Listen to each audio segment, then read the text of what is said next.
Almost every beginner golfer makes the exact same mistake with their driver. And it's the reason your ball slices, goes nowhere, or feels completely inconsistent. The crazy part, the fix is actually really simple, and most golfers have never been told this.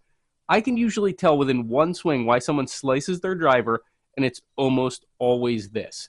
Let me show you what I mean. So you can see in this shot, my setup isn't really good at all. I lost the V, it went off, and it's hard to tell here, but the ball actually went all the way right, which it hit the fence over on the right side. That's not great. You can see my carry was terrible. My total was terrible. Normally I'm carrying at least 230 or so.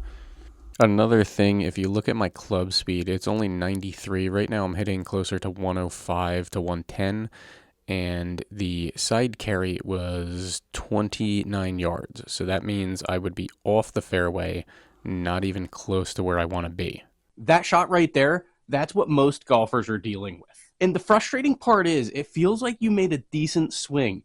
You didn't try to hit a bad shot, but the ball just curves way off target. Most people think that this is a swing path issue, or that they need to completely change their swing. But for a lot of golfers, it actually starts way before that. It comes down to one simple mistake almost every beginner makes with their driver. And once you fix this, it becomes way easier to hit the ball straighter. Let me show you what's really going on. Most golfers think they need to swing harder or fix their swing path, but the real problem usually starts before you even swing. It could be a common bad setup where you're too centered on the ball. It could be coming too steep or down on the ball. If you come down on the ball, it's not going to go anywhere. Or your club face could be opening and you're hitting a slice or a weak shot. Here's the mistake. Most beginners hit down on their driver. They do it like they would with an iron.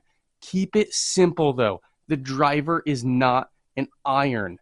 There's a different intention. You've probably been told to hit down on the ball, and that's great for irons. But with the driver, it actually causes all of your problems. If you hit down, you're more likely to slice it because you probably are coming out to in. Lower distance because you're not getting the air under the ball. An inconsistent contact because you can't control the club or the club face. The main reason I figured this out for myself was when I bought my Rapsodo MLM2 Pro. It's been incredible and gives me all the data and records all of my swings. I've caught a lot of little pieces of the puzzle as a result. And it's great to have out here in the gift, my do-it-yourself home golf simulator, which, as you can see, I'm currently in the middle of upgrading. If you're interested in a launch monitor or a sim setup, check out playbetter.com/golf reboot. Or if you want to build your own, reach out and we can guide you and show you what we did here. So what's our fix? With a driver, you actually want to hit up on the ball. So you're going to break it into 3 simple fixes.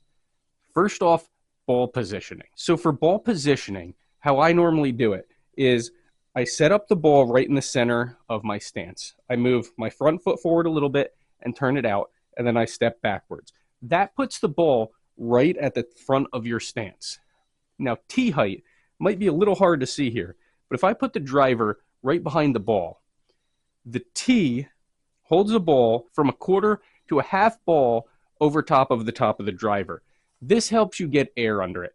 You can go down a little bit if you want more of a fairway finder, or you can even raise it a little bit more so that you can hit something way high and try to get distance on it. And head position, if you look at my head right now, the ball is lined up almost with my lead shoulder. My head is going to stay behind it.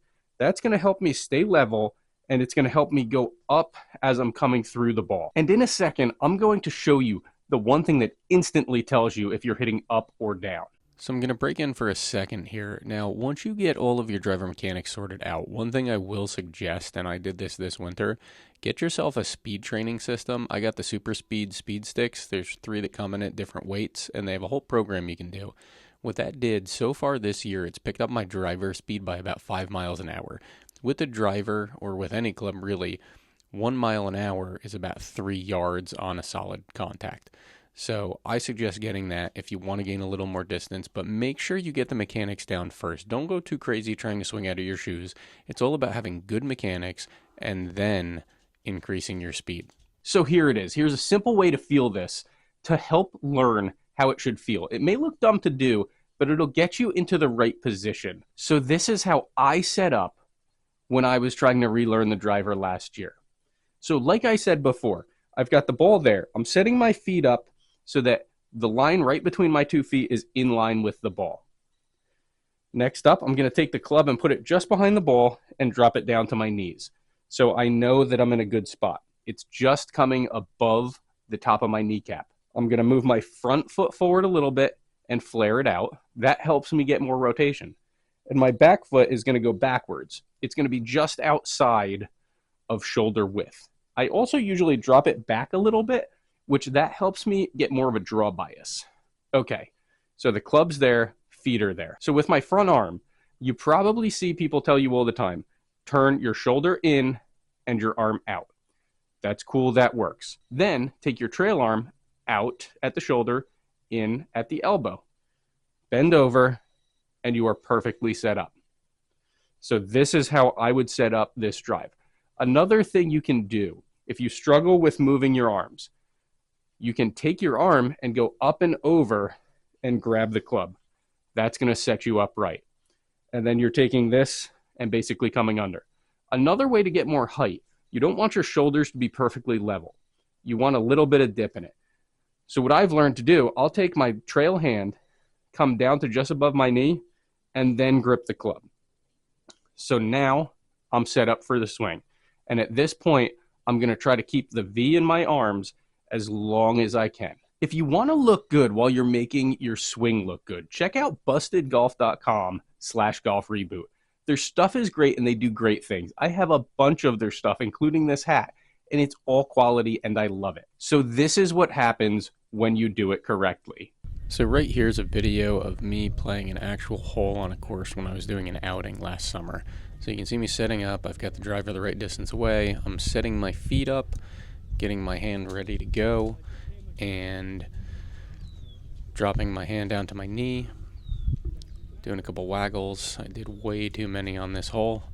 And as I'm getting ready to swing, nice V, hit the ball, and you can see it went a little bit more right than I wanted to, but overall, that was probably my best shot of that day. You're going to have better launch, a straighter shot, and more distance. Who doesn't want that? That's what we're all aiming for. And the crazy part is, you're setting yourself up so that you don't have to swing out of your shoes. The speed is coming through as you go. If you've been struggling with your driver, try this next time you're at the range. It makes a huge difference. And once you start adding that to your bag of tricks, you can really start scoring better. I struggled for a long time to break 100 and then 90, and now I want to get consistently below 80 on my goal to become a scratch golfer. If you have similar goals, check out the video popping up over here. It's a few ways I've found to help lower scores, and they can help you too. My goal is to post things that I wish I knew when I started golf in 2004 and to help 1,000 golfers in 2026 while I do it. And don't forget to subscribe so you see the rest of our videos and become part of the Golf Reboot family so that together we can play better, have more fun, and love the game again. See you next time.